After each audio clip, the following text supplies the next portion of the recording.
please. You know, we did a good job of swinging the bats early. I thought Kingham did a really nice job of getting out of some jams. We just couldn't get really that big hit. You know, Heston got one in the first, but you look up and we got six hits and 1 run, and you start to get a little nervous as a coach because you feel like you're leaving some opportunities out there. Blaine just kept, getting them out. And I think he would tell you that, he didn't have his best stuff, but he really competed hard, and he gave us what he had, hot out there. And, like I told the team after the game, the big swing of the day was Luke Bonfield. We went from down 2-1 to up 3-2, and it happened with 2 outs. That was the swing we were looking for to get us going a little bit. And then obviously we set up the big inning, had a couple runs in, had a rain delay, and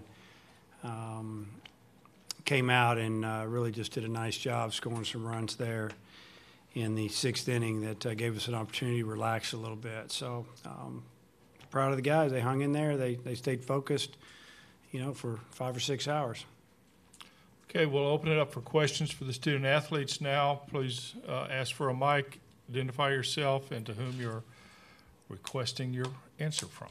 And we'll start right there. Yes, for Luke. Can you just talk us through the at-bat? Oh, sorry, Tom Murphy, Arkansas Okay. Democrat. Thanks, Tom. Can you talk us through the at-bat that gave you guys the lead, and then also what it was like going through the rain delay and then having that big inning in the middle of that? Yeah, I mean, he started me off, all day long. They were kind of trying to throw me in, so he started me off with like a sinker in, swung over the top of it. Then he went slider away, laid off that, and then he left a sinker up. And, I put a good swing on it, and, wasn't quite sure it was going out. I know I hit it well, but you never know with this stadium and with the wind and everything. And as far as it goes, rain delay-wise, the guys did a really good job of just staying loose, not trying to, I guess sometimes with rain delays you can, get a little lethargic after them. And we kind of stayed loose, didn't eat a ton, and took some swings in the cages down there and came out. And, we put up, I think, 8 on the board after the rain delay, so it was awesome. Okay. Tom Murphy just beat again. you. This question is for Blaine. Can you just kind of speak to what you had today? And also, you got 13 wins, which ties a school record. Your thoughts about doing that?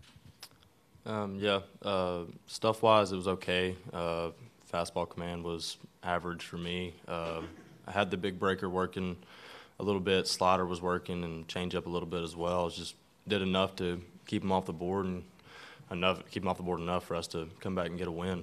And then the 13-0 thing, I just chalk it up as another win for the team. And, I'm just going to do what I can the next outing to get another win for this team and keep them going.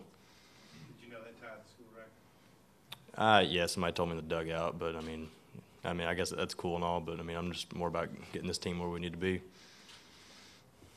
Okay, Danny.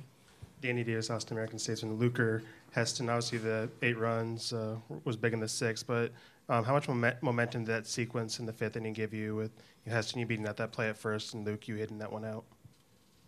Yeah, I think, Heston hustling down the line was huge for us. If he doesn't beat that ball out, innings over, I never get the opportunity to put us ahead. So, that just shows you what type of ball player he is. He's always running hard down the line. He's a great kid, and, it was, something that maybe the average person didn't see, but definitely us as his teammates really appreciate. Luke swinging the bat, put us ahead in the game, and got us a lot of momentum going forward. And then after we took that lead, we never looked back from there. Okay, Tom, I saw Tom first, and we'll go back. Okay. Heston, the play at first when you beat the throw out and then came back and hit the bag with their first base, McKenzie, kind of what happened there? Can you describe it? I'd ran through the bag trying to beat out a double play, and then they'd overthrown it. I turned around, and they were fielding it, and they thought I'd committed the second base, which I hadn't, but I didn't want to call to be left up to that, so I wanted to make sure I hustled back in the first. So no matter what, they didn't have to go back and look at it. And going in the first, I was going full speed, and he was on the backside of the bag, and I tried to brace myself going in the first on him, and then he ended up falling over. Okay, Aaron. Aaron Fitt, D1 Baseball for Luke and Heston. It seems like this offense has kind of a history of putting up a lot of crooked numbers, in big innings like that. What do you think it is about the character of this team that makes you guys so likely to do that? And can you feel it coming? Can you kind of feel that momentum building? And does it just kind of feel like it's just racing downhill at that point? Luke, you start. Yeah, we have such a balanced lineup. And, it's a very... we all know what we're trying to do at the plate. We all have a certain approach. And, once Casey Martin hit that leadoff hit after the rain delay, everything just kind of snowballed on them, and we got a ton more momentum. We just never let up on the gas. So it was good for our offense. Heston. Yeah, Luke hit the nail on the head right there. It's a deep lineup, 1 through 9, and nobody's an easy out, and everyone's always fighting every at bat, and we're not giving away pitches. Okay, Mike. Mike Lanana, Baseball America. Blaine, obviously you deciding to come back this year. You wrote that letter about wanting to get to Omaha. Now you finally got to Omaha. You got out there on the mound. What was the feeling like? Was it everything you thought it would be? What was the atmosphere like? What was going through your mind? Yeah, I mean, it's everything that I thought it would be. It's everything Shaddy and Luke have told me before, what it's like and the atmosphere. And, I mean, it was a lot of fun. I enjoyed it. I mean, try to enjoy as much as I can, but I still had a job to do. And so, it was a blast, and I look forward to doing it again. Okay, back here. Hey, Matt Jones, Arkansas Democratic Gazette. Luke, you played here as a freshman, so you probably have a little bit of an appreciation for this. I wonder if you can touch on just what your thoughts were about the games that Kjerstad and Martin had in their first time in Omaha. Yeah, I mean, it's special. That's all you can say. I mean, I wasn't, the way they go about themselves is just special. They don't act like freshmen once they get on the field. They're very respectful off the field to the upperclassmen, which you don't really see a lot with guys who are that good as freshmen. They're never scared. So it's something I've never seen here, and it's pretty cool. Okay, just have time for one more question. And Kirk. Yeah, for Luke, Kirk Bowles from the Austin American. Were you surprised after the rain delay they brought in Chase Sugart, their number 2 pitcher, considering the circumstances? No, I mean, that guy has really good stuff. I mean, runs his fastball up to 95 with a lot of sink. I think they were just trying to stop the bleeding right there, keep the game at, I think it was like a 5-2 ball game at that point. They felt like if they could, keep our offensive bay there with that guy, they could get back in the ball game. Okay, men, thank you. We'll see you Tuesday night. We'll hold on, Dave, and we'll have questions for you.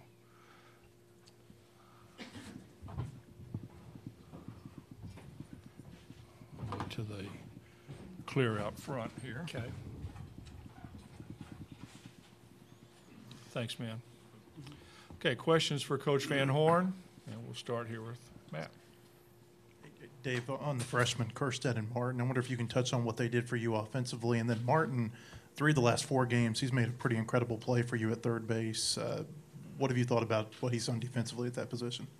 Well, start with Heston, just really came up with a big hit for us there in the first. He's down in the count, I think 1-2 at the time, and his fastball kind of down and away, really a pretty good pitch. And he stayed through it, drove in the first run, kind of gave us a chance to catch our breath a little bit. And, just Heston all day. It was just a force at the plate. Tough out, fouled off a lot of pitches. Even his last at bat, he struck out, but I think he saw 7 or 8 pitches at a minimum. Casey didn't get off to a good start offensively. His first couple at bats were frustrating for him, but he made that nice play, got up and threw the ball, real accurate, threw it across the grass there a little bit, but it was a perfect throw, and could have. Who knows, but it might have saved a really big inning there. So he's been playing outstanding defense, making all kinds of plays. And he felt bad about the bunt. He didn't get it out of his glove on the first try and allowed the runner to beat that out. And, he kind of made up for it with his bat a little bit later and just, being Casey, he's a good player. Okay. Well, San Antonio Express News. Dave, obviously Texas is a team that really feeds off of Cody Clemens, and when he's going, the offense is really going well. And when he's not, like it wasn't tonight, they're just not. So, what did you think about the way that your pitchers handled Cody? I thought they did a really, really good job with him. He's He's been on fire, obviously, and hitting a long ball, doing a little bit of everything. And the at bat that he got the hit, he was ahead in the count. I think it was either 2-1 or 3-1. Pitch was kind of away. It was up in the zone a little bit, and he smoked it over the second baseman's head. You know, as the other at bats, really we, you know, got him flat a little bit. He struck out on a couple of change-ups, I think, and you know, new pitcher, he hadn't seen him, and I think that's one reason we had some success. I think he might have seen 3 different pitchers. So great hitter. You know, we've talked about it all week how we were going to handle it if the game was on the line, and you know, Zubia's pretty good too. He's strong now, and he just missed hitting one out of Oppo on a 1-2 count against the wind. But you know, just feel good about the way, you know, Blaine kept him off balance, and then Losky came in there, and once he kind of got it going a little bit, and we had the rain hit, and he stayed loose. He played catch about every 15 minutes in the tunnel down there, and just kind of, you know, we thought, okay, we're going to let you go back out. And he actually threw really well, and then it looked like he just all of a sudden lost it, went and got him, and Ramage came in and did a nice job getting that strikeout. So, not bad. Okay, back here in the back. Tony Boone, Omaha World Herald. Dave, Casey was just saying that you looked at him after the delay and just said, it starts with you. Can you kind of just take us through what was going through your mind and the opportunity you guys had with that at bat and how important that bat was with how the inning played out? Well, my thinking was I think at the time we'd already scored a couple, and I think we had a 3-run lead, and I was, you know, worst case for us, I wanted 2 of those. I wanted to get at least 2 more runs there, and you know, just getting Sugarty. They basically told us just everybody how important this game is. To go out and get one of your top pitchers, a guy you know, we were thinking they would probably start the next ball game, to try to keep it at 3 runs. And you know, told Casey this is one of their guys, and he's gonna attack you. And he got just enough of that high pitch. It tried to get in on him, and he dropped it in left field. And then obviously we had a left-hander coming up to face the righty, and he got down 2 strikes, and he got the ball. You know, ball was elevated a little bit, and he hit a hard line drive into left center. But you know, just wanted Casey to be aggressive. With the bases loaded, you don't want to get down in the count to a, you know, middle of the order type hitter. Tom? Dave, could you speak to Blaine Knight, what he's meant to the team, and now he's got 13 wins on the season, that ties the school record? Well, it just seems like every time he goes out there, and I say it every time, he gives us a chance to win. You know, we usually play pretty good behind him, whether he's, you know, pitching with his best stuff or average stuff for Blaine Knight. And today was more of a average stuff for him. And, you know, they took some good swings at him, but he had just enough to get him out. They had a couple balls to the track. You know, he worked his way out of a jam or two, and he just didn't give up that big inning. And he's meant a lot to the team, obviously. You know, you got to have somebody that you can depend on every weekend, you know, at this level, and especially in our league. And he's a guy that really, when I look back on it, you know, every weekend he gave us a lot of innings and gave us a chance to get into the ball game a little bit. You know, only had a couple, 3 no decisions. And, you know, obviously I wouldn't be sitting here right now if it wasn't for Blaine Knight. Okay, Kirk? Yeah, Kirk Bowles from the Austin American. You mentioned going with Chase Sugar. The importance of the game is pretty obvious. Would you have been able to gamble like that and go with 2 of your top pitchers in a game like this in game 1? Well, you know, it's hard to second guess anybody trying to win the first game, because if you don't win the first game, who are you going to get? You're either going to get Florida or Texas Tech, and somebody's going home.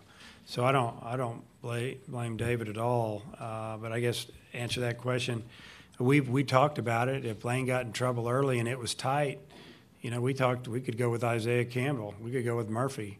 These are guys that start for us because this is how important it is. So, yeah, I would say that, you know, I would definitely consider doing it. We'll have time for one more question for this session.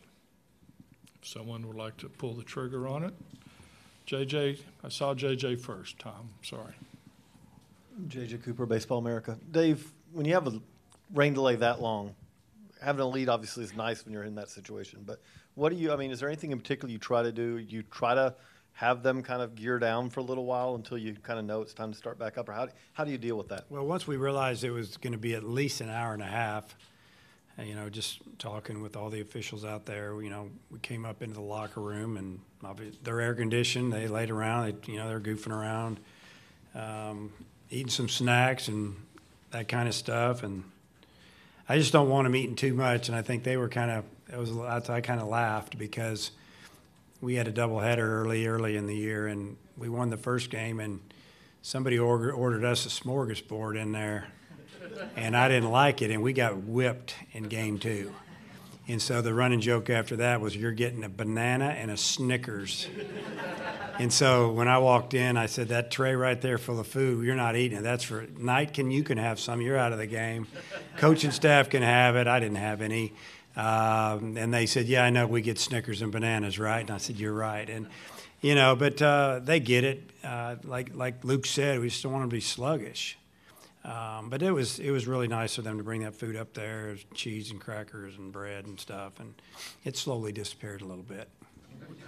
You can go get a steak now. I'm Okay. hoping so, believe me. Thank you, Dave. Okay, thank See you guys. Tuesday night.